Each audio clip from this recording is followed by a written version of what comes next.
Les Syriens fuient leur pays ravagé par la guerre par dizaines de milliers. À qui la faute?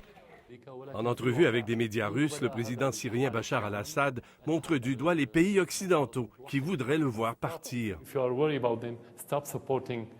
Si cette crise des réfugiés vous préoccupe, dit-il, cessez de supporter les terroristes en Syrie. C'est là le cœur du problème.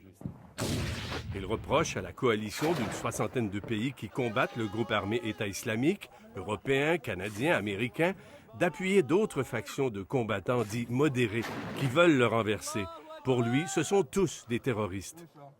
Quelques heures plus tôt, Vladimir Poutine avait tenu des propos similaires. Pour lui, ces Syriens ne fuient pas le régime de Bachar al-Assad. D'abord et avant tout, ils fuient les extrémistes. Et la Russie a bien fait d'appuyer le régime syrien. Sans quoi, ajoute-t-il, la situation dans ce pays aurait été bien pire qu'en Libye et la vague de réfugiés aurait été encore plus importante. Alors que se tenait ici une exposition d'armement russe, des armes déployées en Syrie soulevaient bien des questions quant aux intentions de Vladimir Poutine. Une demi-douzaine de tanks, des habitations préfabriquées, de l'équipement pour allonger une piste d'atterrissage étaient envoyés à Latakia, le fief de Bachar al-Assad.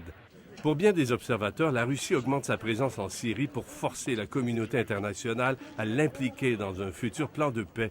Mais l'entreprise peut être risquée. Alexei Malachenko du Carnegie Endowment à Moscou. Peut-être Poutine va risquer et envoyer, disons, des troupes. 1 bataillon, 2 bataillons. Alors, ce sera la participation de Moscou, de la Russie, en guerre civile.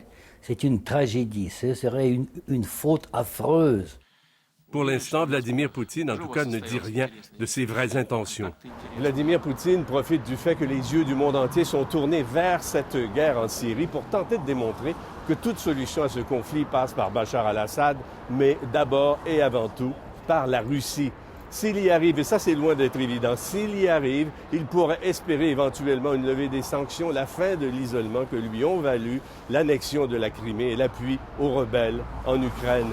Ici Raymond Saint-Pierre, Radio-Canada, à Moscou.